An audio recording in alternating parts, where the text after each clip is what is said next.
Assalamualaikum warahmatullahi wabarakatuh, sahabat muslim yang dirahmati oleh Allah Subhanahu wa Ta'ala.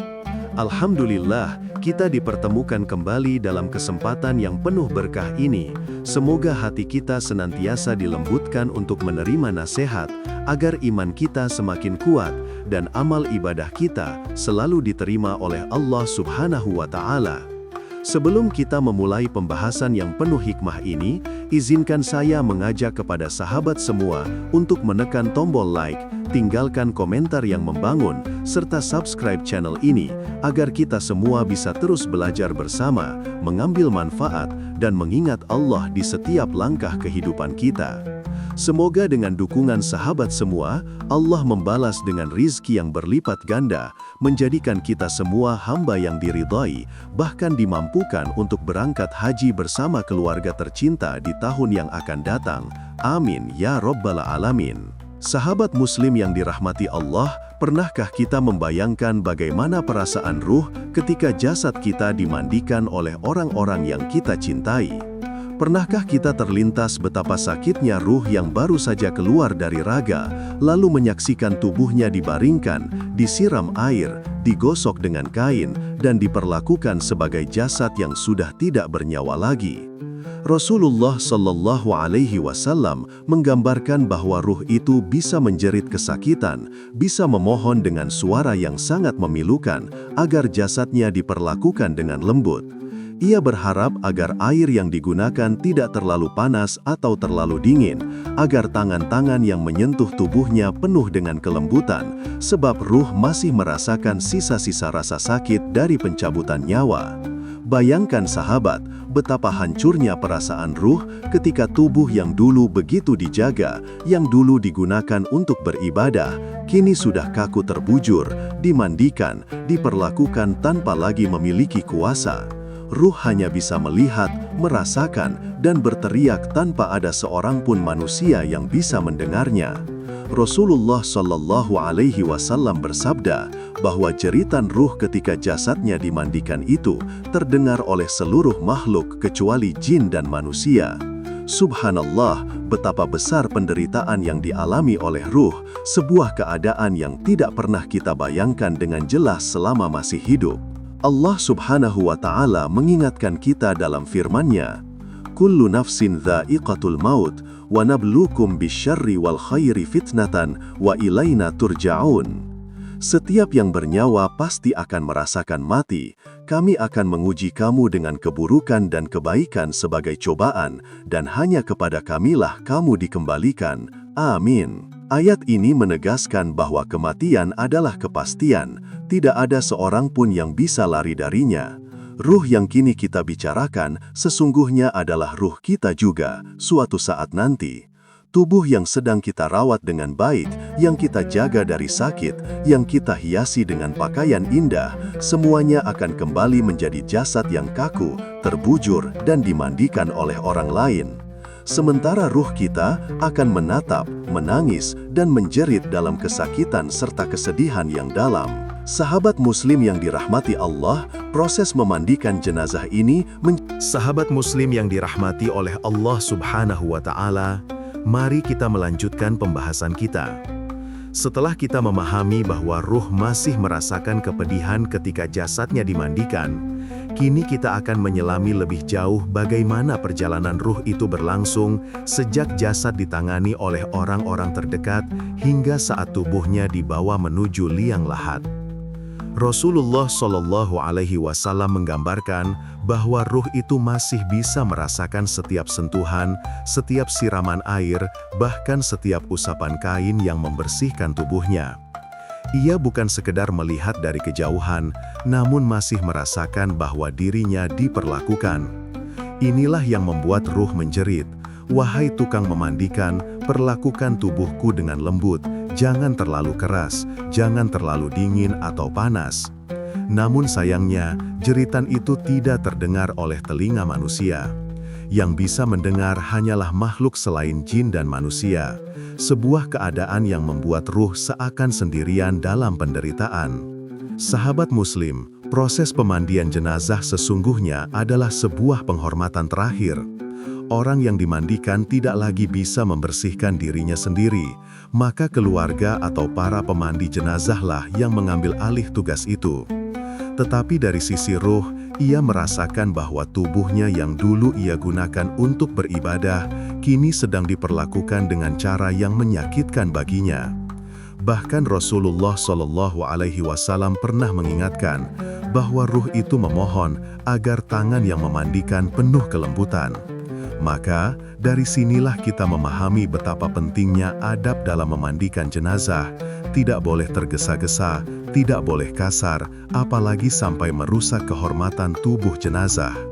Setelah selesai dimandikan, jasad kemudian dikafani. Ruh pun menyaksikan tubuhnya yang sudah bersih, harum, lalu dibungkus kain putih yang sederhana. Kain kafan ini menjadi pakaian terakhir yang dipakai manusia.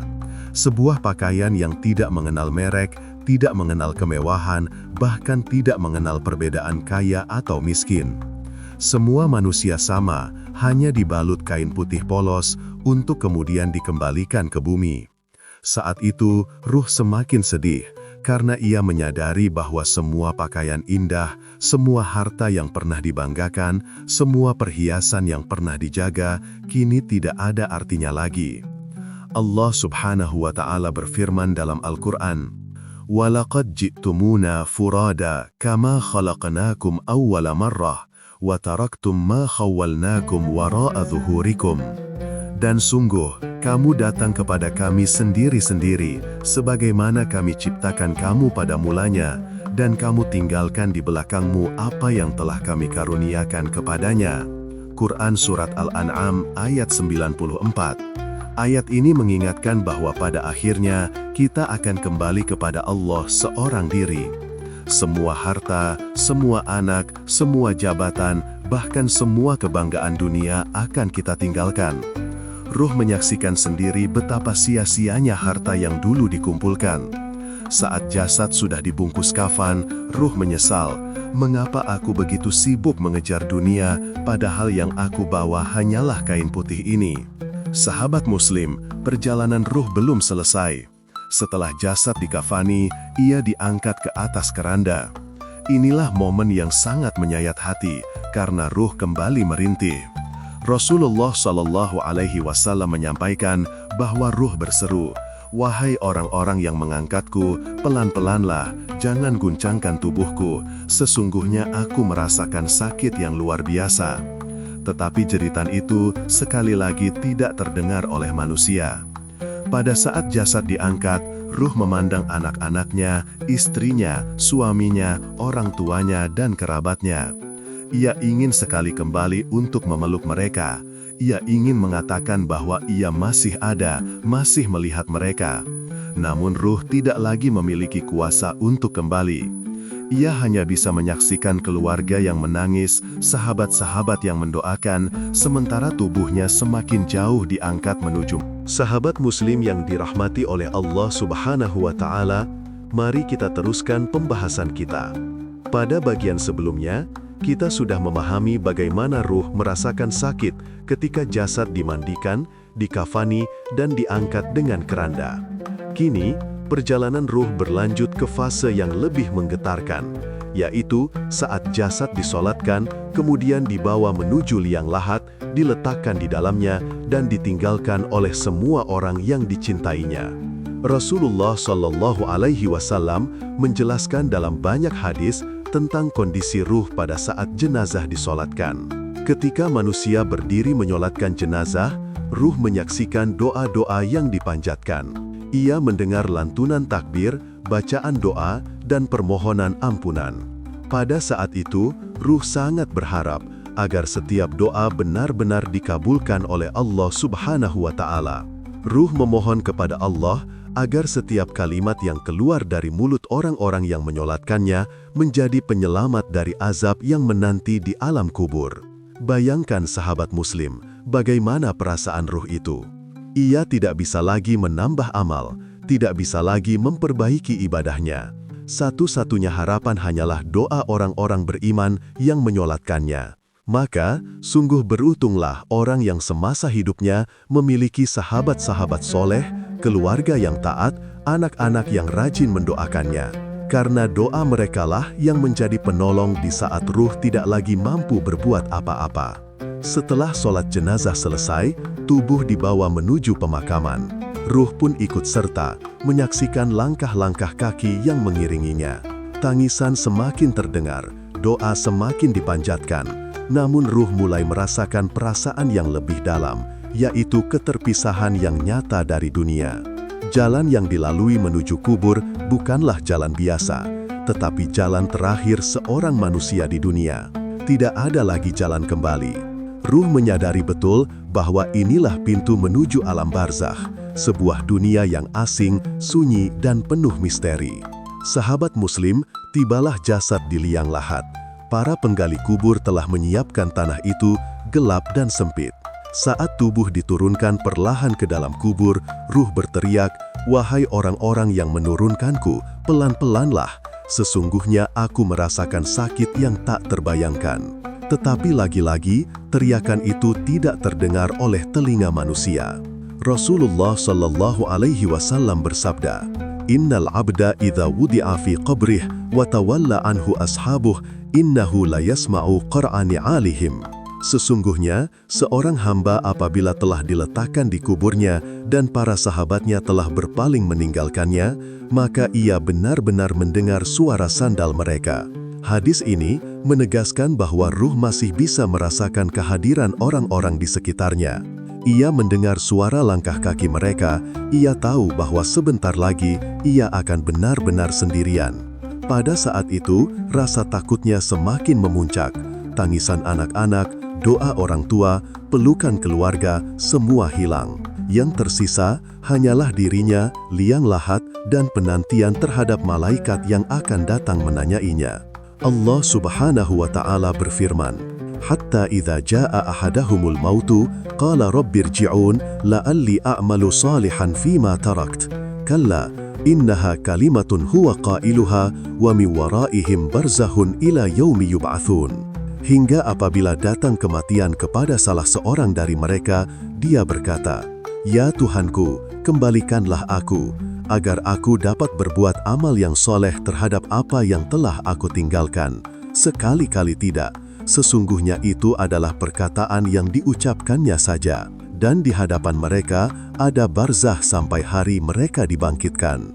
Quran. Sahabat Muslim yang dirahmati Allah Subhanahu wa Ta'ala, tibalah kita pada bagian penutup dari perjalanan panjang pembahasan tentang ruh dan kematian.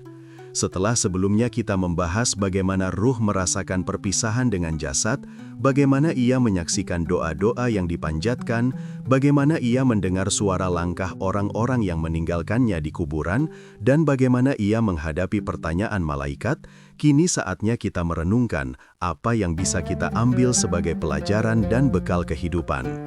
Kematian bukanlah akhir dari segalanya, melainkan permulaan dari kehidupan yang sebenarnya. Dunia hanyalah tempat persinggahan sementara. Kita hidup hanya untuk beribadah kepada Allah, mengabdi kepadanya, dan mempersiapkan diri menghadapi alam barzah serta kehidupan abadi di akhirat.